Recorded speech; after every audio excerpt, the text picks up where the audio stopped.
In northeast India, a little toy train climbs the foothills of the Himalaya, the tallest mountains in the world.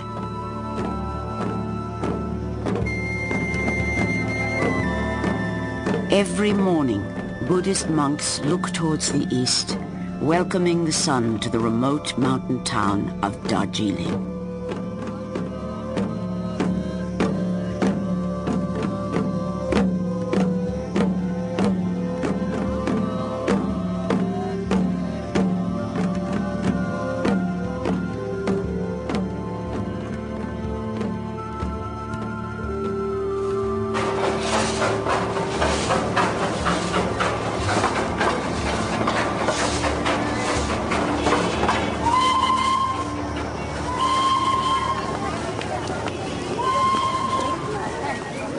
Darjeeling has always been a frontier town, where an oriental look enters the faces of India. But it also tells of another heritage. The British loved the climate so much, they made it a hill station to escape the heat of the plains below. And the sounds of the train they brought echo up from the valleys.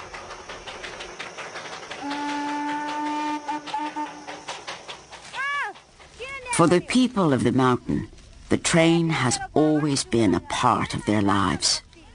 In the days of the British Raj, it carried the famous Darjeeling tea down from the plantations. 18 little locomotives run back and forth on the Darjeeling Himalayan line. The youngest is 70 years old, and the oldest is 105.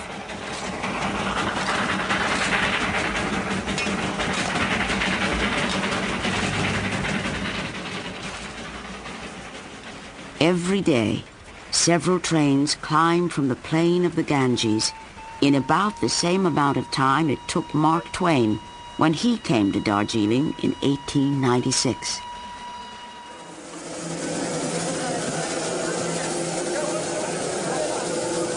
The beginning of every trip is a ritual for the six-man crew. Each engine is an antique heirloom that's been entrusted to their care, and they look after them like living, breathing creatures, feeding and watering them. The fireman knows that only a good head of steam can carry the train up to 7,407 feet to reach the highest station in all of Asia.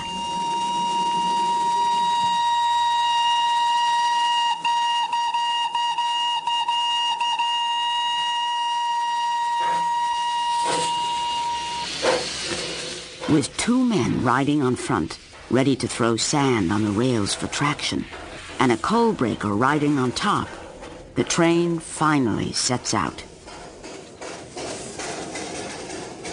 Each engine has its own distinct personality, and no one understands his better than the driver, Mr. Guru.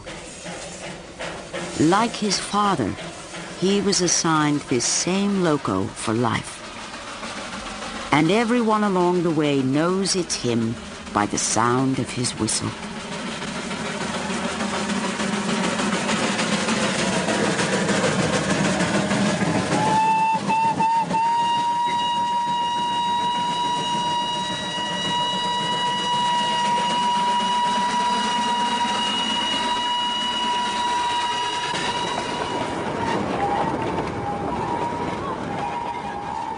For Shurab Tendif, one of many who have fought for its preservation, it's a reminder that some things do stay the same, and not to have it would be a great loss. When I was young, people really didn't travel that very much. The airplane hadn't arrived, and the train was an important image for all of us, an escape to the outer world, a chance to see something over the mountains. You had this train which represented to us an opportunity for adventure. We used to jump on and off the train. Tickets weren't that important. There's a chugging, the sound of the movement of the train, the energy of this train. It was like little Tibetan terrier.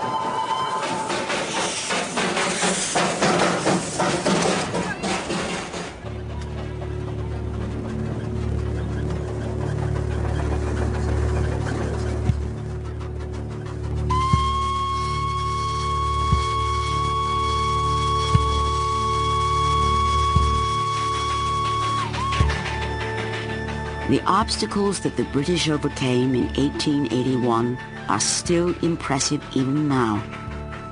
On the foothills of the Himalaya, they had little room to maneuver, and only by ingenious loops and switchbacks and the narrowest of tracks could the little toy train reach the top.